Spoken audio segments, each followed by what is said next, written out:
It's a pretty known fact that the Jews are God's chosen people, that the Jewish homeland is Israel, that the Jews believe in the Old Testament, and that the Old Testament is about Jews.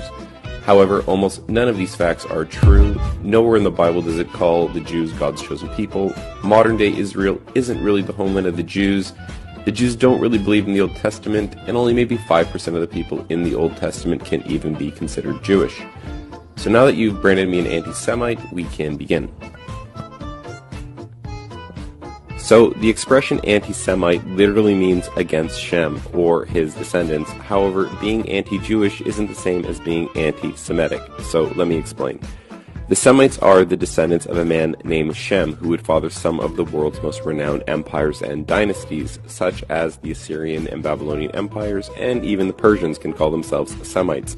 So, why is it when you say something against the Jews, you are considered anti-Semitic? Because just like stealing your religion, your homes, your money and businesses, some Jews also love stealing names, inheritance, and land. So Shem is the son of Noah, the guy who built the ark when Mesopotamia flooded. The Sumerian kingdom would be destroyed by the flood, and the Semites would descend from the Caucasian mountains and establish the Akkadian Empire. Shem would have children, and one of his descendants would be named Eber. He would be the father of the Hebrew people, and the Semites would be called by his name. Eber's line would eventually give birth to a man named Abram or a Jew named Abraham, except Abraham has never been a Jew, nor will he ever be a Jew, and to call Abraham one is just plain ignorant, so let's go through it.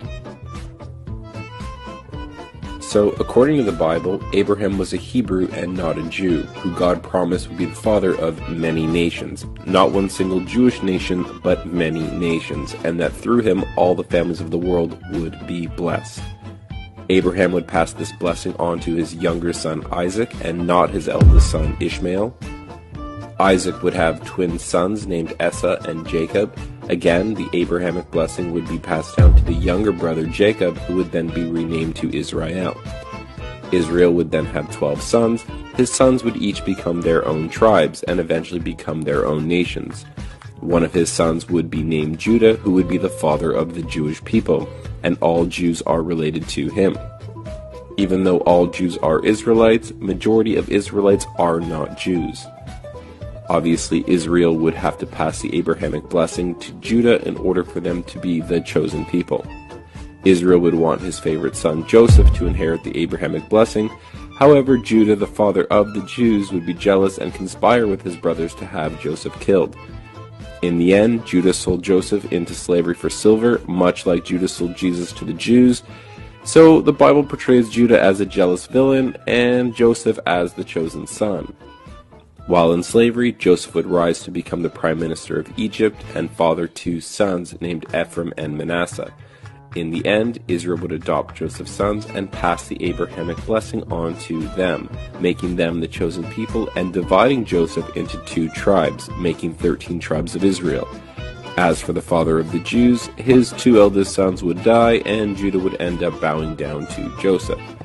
So, now that you understand that the Jews were never intended to bless the world, nor were they ever considered the chosen people, we can move on to our second point. So, is the Jewish homeland Israel? And the answer is yes and not at all. Israel was originally called the land of Canaan, named after Noah's grandson, Canaan.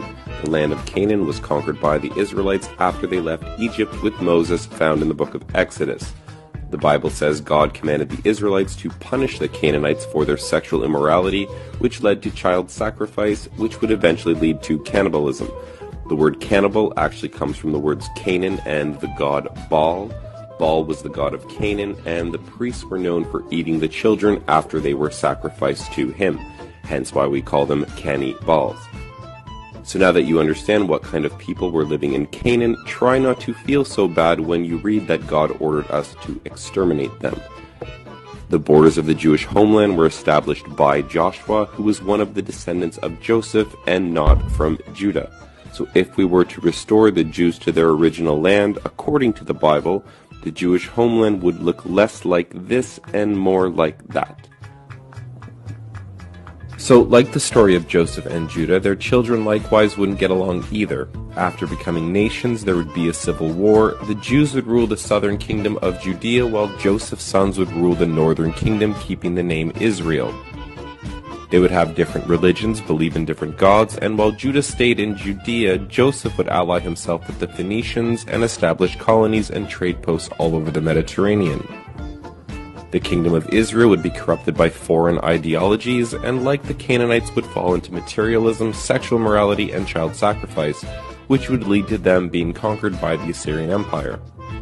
Some of the Israelites would be taken into captivity into the lands of Assyria and Media, while some of the Israelites and Phoenicians would flee to their colonies and trade posts, fulfilling the promise made to Abraham that the world would be blessed through him, as he would be the father of many nations. So the sons of Joseph would become fruitful and multiply among the nations, forgetting who they are, which shouldn't surprise us considering their names literally mean fruitful and forgetful. Just like the northern kingdom, the Jews would fall into sexual immorality and start sacrificing their children. They would be conquered and enslaved by the Babylonians, then freed and re-established by the Persians, conquered again by the Greeks, and later occupied by the Romans.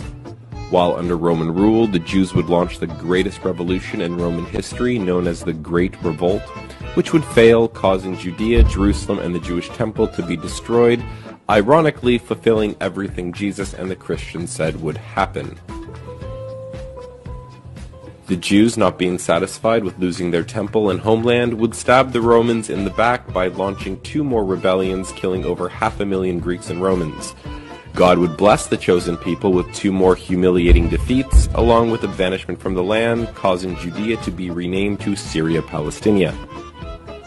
So the reason the Jews have been able to take Palestine really rests on the fact that they've stolen the name Israel and have convinced the Christian West that they are the chosen people and that they alone are Israel. But once putting things into perspective, we see that just isn't true.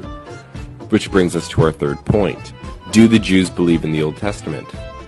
The answer is kind of and not really. While waving around the Old Testament as if they believe in it, the Jews actually have secondary books that they consider just as important, the main book being called the Talmud. To explain the Talmud, we have to understand some basic Jewish Roman history, going back to Emperor Claudius, who, like Emperor Tiberius, tried to ban the Jews from Rome after branding them aggressive troublemakers. Sadly, Emperor Claudius didn't understand how to play the Game of Thrones and ended up mysteriously being killed. His successor, Emperor Nero, would lift the Jewish ban, which shouldn't surprise us considering the Talmud says he was a Jewish convert. Nero and his Jews would engage in some of the most barbaric acts known to man. Just to give you an idea of how crazy this pro-Jewish Roman emperor was, Nero burned down Rome and blamed it on the Christians, causing them to be tortured and killed in the worst ways imaginable. He murdered his entire family, then kicked his pregnant wife and unborn child to death, and then castrated a young boy named Sporus and forced him to dress like the wife who he had just murdered. With the coming of Jesus, the Jews would divide into 2 main groups. Those who believed that Jesus is the Messiah, while the other group of Jews rejected this claim, believing that their Messiah would come wielding a sword to destroy the Romans and set up a Jewish empire, which is what led the Jews to revolt against Rome in the first place. That, and they just didn't want to pay taxes. After their failed rebellions, the Jews would retreat to Babylon, creating the religion we know today as Judaism, making Christianity older by about 200 years. The Jews would argue and say that the Talmud is the oral law that was passed down orally without any mistakes since the time of Moses, before finally being written down between 200 and 400 years after Jesus. This would place the Jews in first place above the Muslims for the longest, most successful game of broken telephone ever played. The Talmud speaks of its love for Christians by calling the mother of Jesus a whore and calling Jesus a bastard sorcerer who is in hell boiling in human shit. Which brings us to our last point. Is the Old Testament about Jews? The answer is no, not really. Because the Jews have stolen the name Israel, you would never guess that the majority of the people in the Bible are not Jewish. The Apostle Paul, for instance, even though everyone calls him a Jew, Paul quickly separates himself from the Jews and says, "I am an Israelite of the tribe of Benjamin." The Bible also says that God sent Paul to preach among the Israelites. And funny enough, Paul's ministry wasn't in Judea, but he was sent to preach to the Galatians in Asia Minor, the Greeks in Greece, and the Romans in Rome. The Bible is constantly separating the kingdom of Israel from the kingdom of Judah, as it is constantly separating Joseph from Judah. The entire Jewish deception and hijacking of the Bible depends on them stealing the terms Semites, Hebrews, and Israelites. For example, Moses, the man who wrote the first 5 books known as the Torah, did not come from the tribe of Judah, nor was he part of the kingdom of Judea, yet somehow he is a Jew.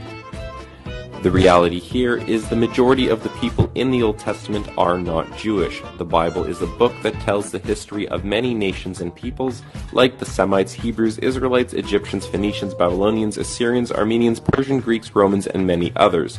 It's not only about Jews.